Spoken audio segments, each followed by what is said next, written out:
to do some exercise, you have to take care of the mind, and you got to take care of the soul. You need each of those components to get up every day and be successful.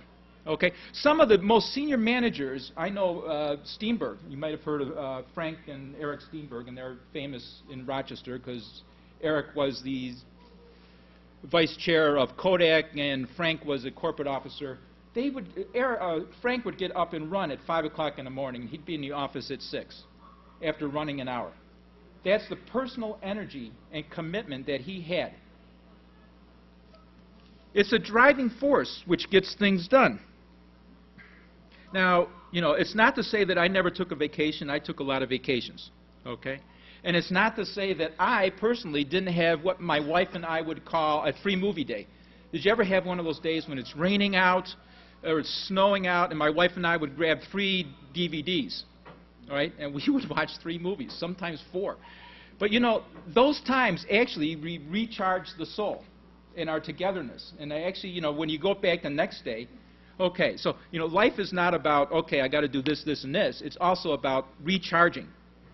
And that's very important.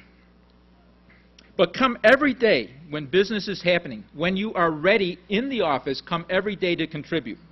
So early in my career, I had started Xerox about 5 years. A mid-level manager came to me and says, you know, you're doing great and everything, but he gave me some good advice. He said, every day for every organization, you have to contribute. You cannot rest on what happened yesterday. A lot of people think, you know, look, everything I did 3, 4 days ago, that was great. Now what are you doing for us today?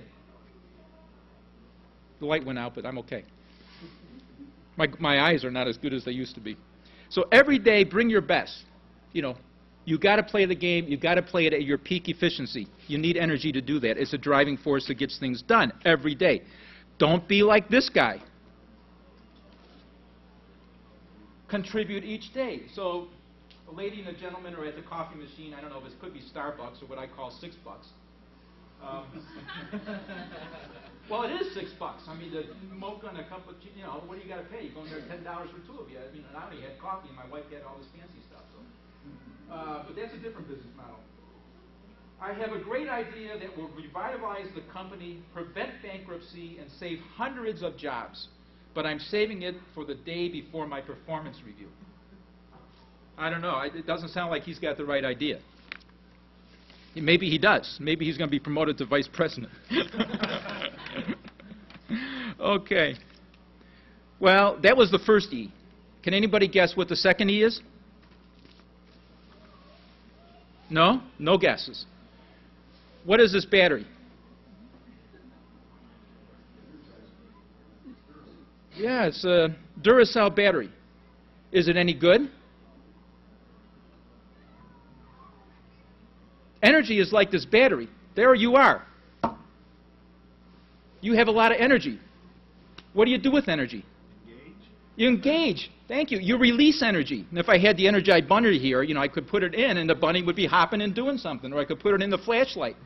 By the way, most flashlights, you need 2 of these, right? So you need the energy of me, and I need the energy of you, or you, to fully engage. So energy is not good in itself unless it is engaged, right? So every day you got to engage the organization. Energy needs to be, energy needs to be released. So my second E is energize. Now how do you release energy? You foster it by relationships.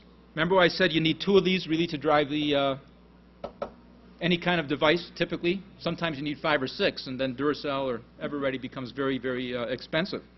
And it's strengthened by commitment. So it's fostered by relationships, strengthened by commitment.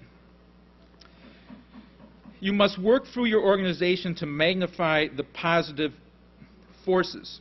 Now, people a lot of times say, you know, you're a vice president. It was up to you to energize everybody. Is it the role of the CEO to energize everybody? Or the vice president, or the director, or the manager? Whose role is it? Everybody's heard of the Marine model, esprit de corps, right? Everybody's heard of that model, okay? And of course, that model in French, it means pride of belonging. pride of belonging. It means group spirit. It doesn't mean spirit of the general, Schwarzkopf, in the first Gulf War. It meant group spirit. So energizing the organization will be your responsibility. It is everyone's responsibility to energize the organization, and you will play a role in that in the very first job. Don't look at the manager and say, you know, not my job, I'm just going to sit here. You know, and we know there are several different types of students, okay? And there are several types of employees. So as the majority of students here are very, very good, I'm sure, if not all of them, because they're here today. But you will find all kinds of employees. You be the one that energizes. If you lead, manage, or follow, always believe that's your role. Now, I'm going to divert for a minute. I gave you 2 E's, energy and energize. Do you know what? Energy and energize. And there was a knock on the door. I want to divert for slightly into what does it mean to lead, manage, and follow. Okay? Do we think that's the boss's job, or do we think it's our job? Well, I think, having looked back at my career, it's a role rather than a position. Now, what does that mean? Of course it's associated with the role. Ursula Burns, the CEO, soon-to-be CEO, president of Xerox, you know, has more of a leadership role than a management role than a follower role. But in servitude, if believe it or not, we are all followers, because we are all subordinate to somebody. Whether you're the analyst working for the manager, or the manager working for the director working for the VP working for the CEO, and the CEO working for the board or the stockholders. We are all, and I think if you look at the Bible, there are a lot of instances about servitude. The meekest man in the Bible was who? Just reading this the other day because I'm in a Bible study group that I'm leading. Jesus, but I was trying to keep it into people.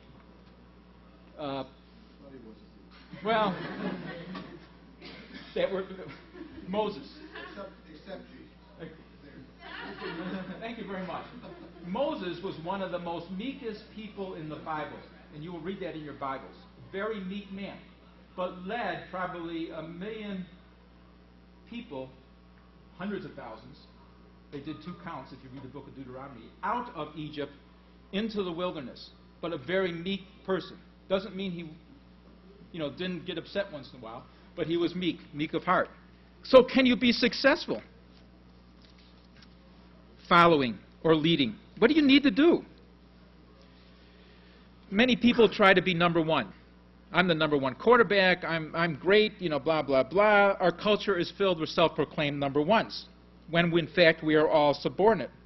So let me just tell you a little bit about my career. I came in as an analyst. I tried to be the best analyst. I tried to be the best number 2. Because guess what? I thought the manager was number 1. So I was following. Well, you know, they kind of liked my commitment and dedication to the organization. So they said, okay, you be manager. Then I thought the director was number 1 and I was number 2. Trying to support that director. And she said, you're doing a great job, become a vice president, and so on and so on. Okay? So you have to, sometimes you will lead, sometimes you will manage, sometimes you will follow. In a lot of roles, you will do all 3. But the first time somebody gives you a management title, do you have any followers?